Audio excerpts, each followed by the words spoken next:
This precious hydrogen target is the fuel that makes this project go. There are only 25 towns on the planet. I want to thank Harry Osborne and Osborne Industries for providing it. Avenge me!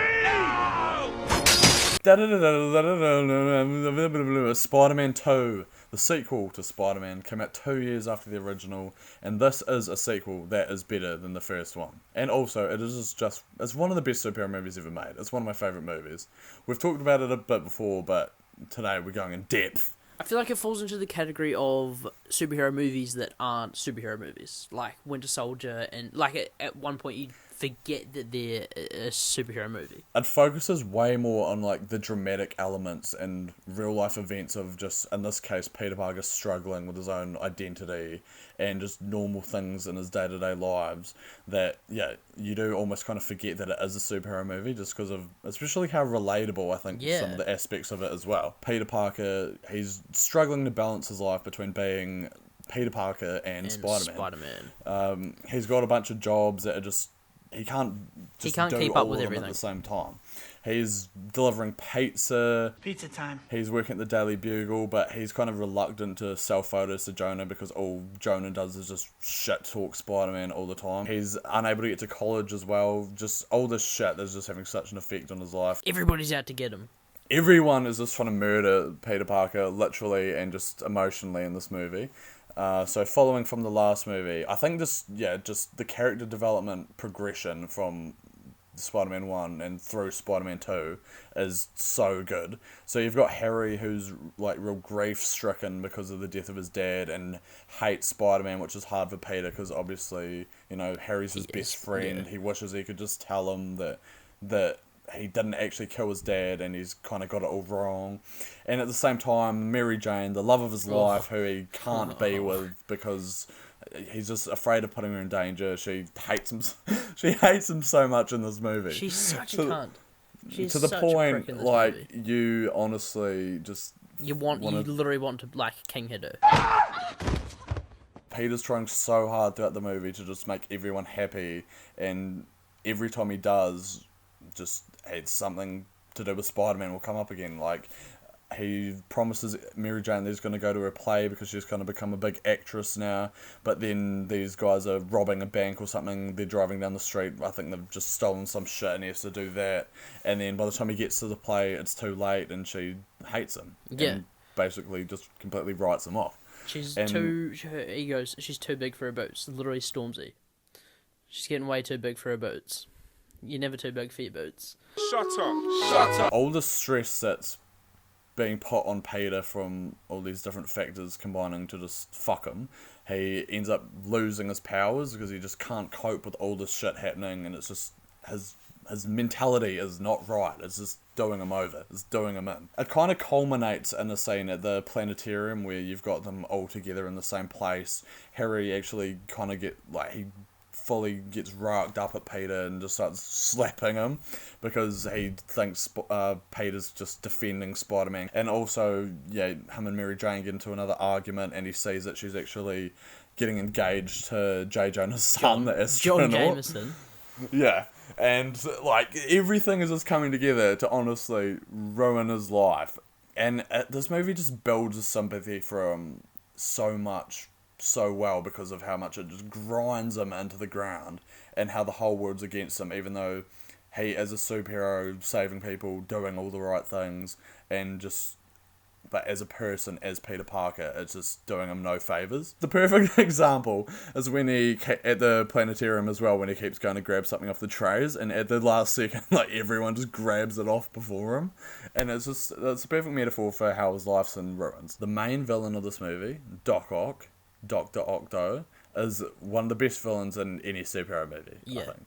And the performance that Alfred Molina gives is just still, I think, again, just one of the best ever in a superhero movie. He, like Norman Osborn before him, is testing an experiment himself and it ends up blowing up in his fucking face, murdering his wife, and welding mechanical arms to his body that basically, that artificial intelligence in them is manipulating him to commit crime. It's kind of like Peter in a way, like, he's trying to just do the right thing, help a bunch of people out by scientific means, and it ruins his whole life as well. He has nothing left really apart from just to do this. It kind of drives him insane a bit. And one of the best scenes in the movie, maybe the best scene in the movie, in the hospital where he's just murdering doctors, is phenomenal. Yeah. It reminds me a lot of the scene in the first movie, the fight between Goblin and Spider-Man. But that scene in the hospital is straight, like, horror movie style.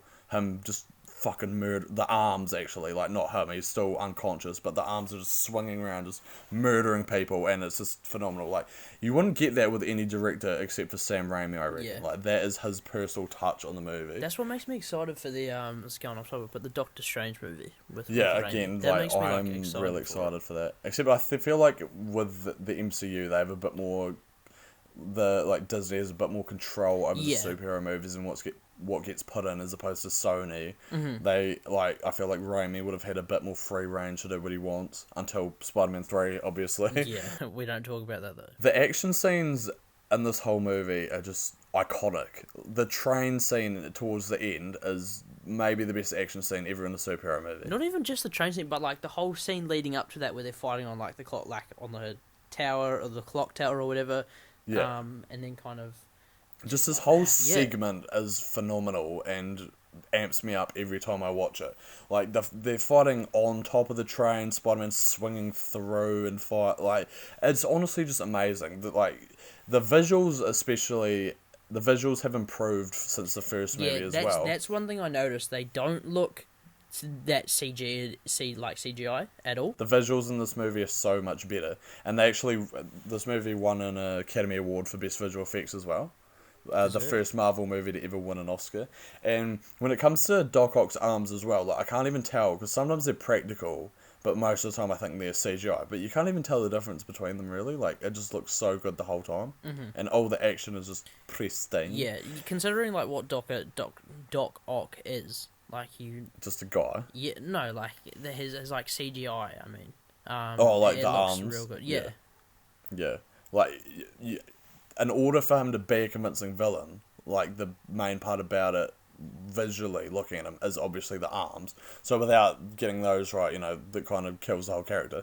But yeah, the visual effects in this movie are so great, and the action just throughout, but especially the train scene where the brakes have been pulled out, and you got Peter Parker just in the front of it, webbing the buildings, just giving everything he has, and to save the people. Like, it just is one of my favourite scenes of all time, honestly. Yeah. Tobey Maguire just grunting. Just screaming at the front of the train. Literally looks like he's shitting himself. Yeah, that's probably the direction he's given out. Just like, imagine being as constipated as possible and just having to take the biggest shit. Yeah. And just do it. Do it. Yeah, that whole scene is phenomenal and ends with a phenomenal cameo. Blue cheese with wings will go fuck your mother. Joey Diaz. Coco Diaz. Why was he in the movie? Yeah. I have no clue. I guess Ripping like New York. Yeah. Yeah, that's literally the only thing I can think of. But yeah, Spider-Man 2 just is one of my favourite movies, eh? I just love it. Every time I hate ranking superhero movies, but this is definitely just top 5. God tier. It is fully God tier. Maybe even top 3. No, probably top 3. I think we're looking at like Infinity War and Winter Soldier. Yeah, and I think this is probably my favourite Marvel movie though, overall.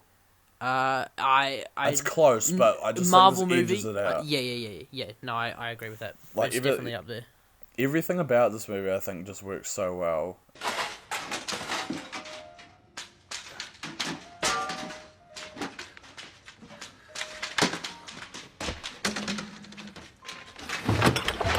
I honestly don't really have any issues with this movie. I can't think of many at all. No. And even like little minor complaints I have, I think the positives just far outweigh the negatives. All the acting across the board is great. All the emotional scenes, like as we've said, every argument Peter basically gets into, it's heartbreaking. When he's sitting with Uncle Ben in the car, and just giving up being Spider-Man because it's just the thought of him giving up is just sad because like he literally can't do it all. So he has no choice really. And it's just, No, Uncle Ben. I'm just Peter Parker. I'm Spider-Man. No more. Brings a tear to my eye. Yeah, it is. It's like you said. It is relatable, and Yeah. like the whole struggle of having to live up to the expectations that have been laid in front of you. I think that's what makes Tobey Maguire just so good. That's not the only reason, but I think that's one of the reasons that makes him my Spider-Man. He is trying to just honour Uncle Ben by being Spider-Man and living up to his full potential, and so that's why he's so conflicted, because he doesn't want to kind of disappoint the memory of Uncle Ben, but it's all by getting giving too up. much. But is this all getting too much for him? And that is the thing that he has to. That's the thing he has to weigh up. Does he want to give up being Peter, or does he want to give up being Spider-Man? And I think it's very good. Yeah, it's great. This is great. All of this is so good. And yeah, Spider-Man 2 just is one of the best superhero movies ever made. Rent? I have nothing else to say about Spider-Man 2 though, but No, I'm happy to wrap it up here. If you've enjoyed, don't forget to like and or subscribe. We do have one more of these videos to come, that being Spider-Man 3, and then we might move on to The Amazing.